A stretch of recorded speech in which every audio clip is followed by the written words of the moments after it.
Welcome, everybody. The NFL Draft is this week, which means it's time to look forward to which players are going to be the best available. I'm Joe with the Game House, and today we're going to take a look at the best defensive line prospects in the 2023 NFL Draft.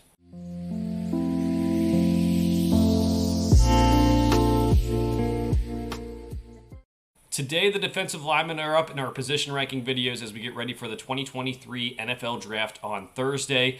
As a reminder, we'll be using the player profiles that are up for all of these players as we go through. If you want to see more player profiles and a big board of position rankings, make sure you go to thegamehouse.com and check this category called NFL Draft. You'll find all the good information there as we get ready for the 2023 NFL Draft. So let's get it started here with number 5. I have Siaki Ika out of Baylor as my number 5 defensive tackle. Ika is just a massive interior defensive lineman. He's going to be that nose tackle teams need. 6'4", 358 pounds, good strength on the interior. You know what you're getting with that. It can anchor pretty well. Teams who need to upgrade the run defense are going to be looking at Ika. He's a guy who can help that run defense pretty well. May not offer the most pass rush help, but he can clog defenders. He can anchor. He can attack gaps. Eat blocks. He can really help that run defense. He can help other people make plays on that run defense. He has solid athleticism for his size. He's quick at the snap of the ball, good start to the play, good quickness, solid lateral agility for a guy 358 pounds. I think that kind of helps him with this run-stopping ability. So the weaknesses. Going to be a two-down player in the NFL. Again, doesn't provide that pass rushing value. They'll need to take him out on third downs. Whoever drafts him, he can push the pocket, but doesn't really offer much more than that. And the other thing that I think has really impacted his draft stock a lot, because you still get nose tackles get selected early despite not being the most, pass rusher friendly. But his motor runs cold sometimes. Like, he doesn't finish plays. He takes plays off. He just needs to make sure he's locked in and focused on every play. And then he could also have a better pad level. His pad level gets too high, he loses his power. Low man wins in football. That's just how it goes. So, projected draft range. I had first-round pick initially when I wrote this profile. Probably going to have to update that. Second-round pick, third-round pick, kind of the draft range. I have a second-round grade on him. A good player, but he's really just going to be a guy who can help stop that run. All right, defensive lineman number 4, Keanu Benton. Another one who has good size, 6'4", 309 pounds, good play strength, good length. He's got the measurables you're going to need. He can be nose tackle. He can be defensive line with some of the other things we're going to talk about here as well. So Benton having those measurables is a really important thing to start. He also has a really good motor. It's always running. He plays through the whistle. He shows a lot of his production comes on second effort plays. Love the motor there. And he also provides plenty of value as a run stopper. Can handle single blocks really well. He can do a little bit with double teams, but it could improve in the area a little bit more. He attacks gaps. For his size, he attacks gaps pretty well. And he helps his teammates make the tackles, so that's why he's a good run defender. He showed impressive improvement on his pass rushing this senior season, but he still doesn't offer much value as a pass rusher. That's going to be a theme for some of these guys on the defensive line. Doesn't have many pass rush moves, and he just needs to add to it if he's going to be on the field on third downs. His pad level gets too high as well. Again, loses that power. It's really hard to stay low and try to win at the point of attack, but he's just got to make sure he does a better job of that. And then his athleticism is just average. So he's not quick at the snap of the ball. He lacks quickness. He doesn't have great agility or flexibility. He still has the ability to win with power, and he shows the ability to attack those gaps. But winning with athleticism is not going to be something he does consistently at the next level. Still really like him as a player.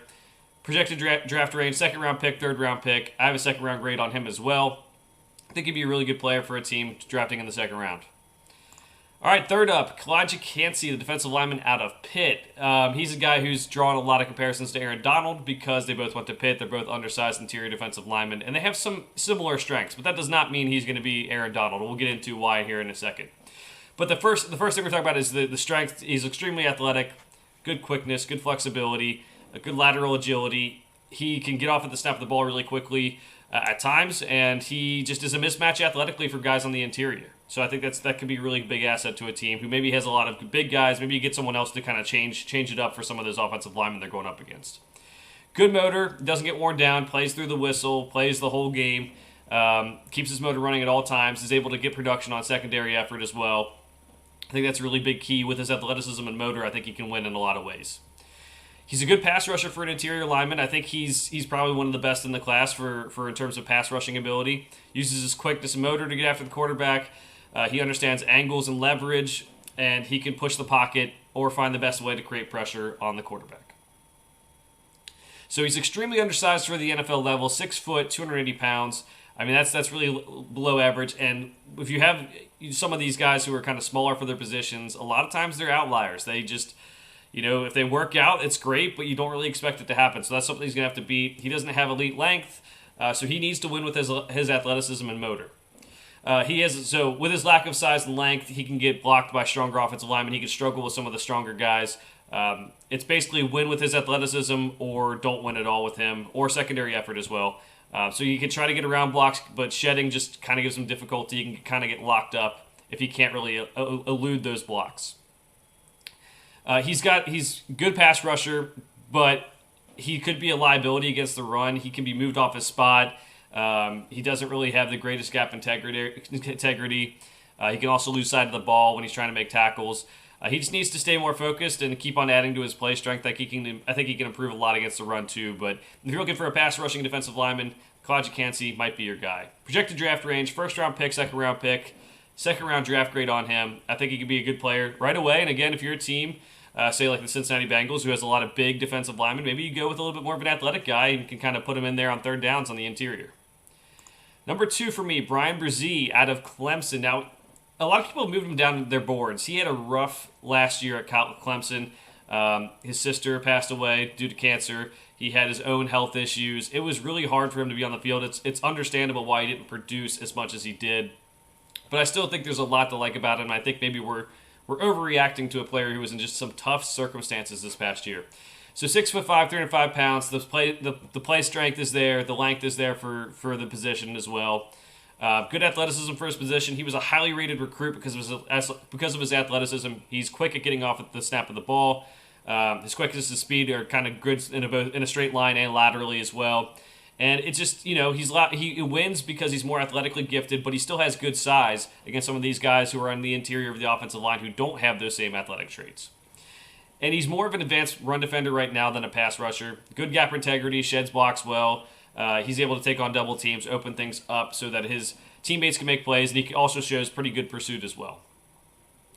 So he's had a few injuries at the college level, tore his ACL, had some shoulder surgery, had some health issues. It just really made it tough for him to develop. So you need to look into the injuries first when you're looking at Bresee, make sure he can be healthy. Again, that's another reason why people probably have him lower on the board, but I think with everything that he's gone through, I still like his game a lot. I still like the athletic traits he has. He can also finish plays better against both the rush and the pass. He can get sacks within his arms, and he just fails to make the tackle or sack, and that's something he needs to improve at the next level. I think he will, but just make sure he finishes the play, and in the NFL that's always kind of dicey because you can get called for, roughing the passer, but just make sure if you have a chance at a sack, you finish the play. That's the main thing with him. I think his pass rush could have more nuance as well. Pass rushers don't have much variance to him. He needs to add more moves, more counters, have better plan going forward to be a more successful pass rusher at the next level. So, projected draft rates for him, first round pick, second round pick. He's kind of fallen out of the first round of mock drafts right now, but I still think he has the traits to maybe go first round. I have a first round grade on him because of that. I think he's had a rough career with the injuries, with all the personal stuff he's had going on. I think he can be a better pro than maybe he even was in college.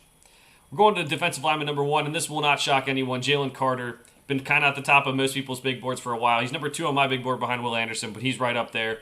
Carter has great build for an interior offensive or defensive lineman, 6'3", 310 pounds, ample enough to do what he needs to do. Good size, good strength, has good length. He'll be able to shed pretty well at the NFL level. His athleticism for his size is elite. This is why he's such a good prospect. Shows good burst and snap of the ball. He moves quickly, both straight line and laterally. Great flexibility, and can actually bend around the edge if he's lined up there. Georgia has that very deep defensive line the last couple of years, and he was able to do well on stunts and twists. Because of his athleticism, he can move very, very well. He was extremely disruptive, and the defensive lineman doesn't always show up in the box score, but he attacks gaps well, and can really mess up whole plays. He commands double teams and sometimes beats them. As a pass rusher, he can really push the pocket. And I think this is something to take note of. Like, he was facing tons of double teams this past year. In the NFL, maybe if there's other talented guys on the defensive lines, you can't really focus that much on him. maybe he has a more productive NFL box score, even though he's a very terrific college player. So he needs to add more pass rush moves to diversify his game. Pass rush becomes predictable. Needs to add those counters as well. Just help him get to the quarterback, have a better plan. His pad level can get too high. Another one of these guys, pad level gets too high. He loses his power when he gets too straight up. Just needs to stay low and he'll be fine. And on a relative basis, he's inexperienced because Georgia had that stacked defensive line. So he only started for 1 year at Georgia. The inexperience shows up on tape because he needs to improve his technique, his hands, and could have better timing and strikes. He could also take sometimes some bad angles to the football. On top of these weaknesses, everyone's going to talk about the off-the-field issues. The racing that he had and where his teammate and a staffer died at Georgia. That's something I think NFL teams will be looking into heavily to make sure they can trust that they're using their first-round pick wisely. And I do have a projected draft range of top 10 pick. I think even with the off-the-field issues and the weaknesses we listed there, I think a team will do their due diligence. And there's teams who are like 9 or 10. The Bears I don't think would pass on him. The Eagles I don't think would pass on him if he got there, especially with how much they love just adding to the defensive line. So there's going to be a market for him. I have a first-round grade on him. Get number two overall player on my big board. He's going to be an impact player at the next level. So let's go back over it. Siaki Ika, number 5. Keanu Benton, number 4. Claude Jacansey, number 3. Brian Brzee, number 2. And Jalen Carter, number 1. Let me know what you thought of my defensive linemen in the comments below. Let me know if you missed anyone.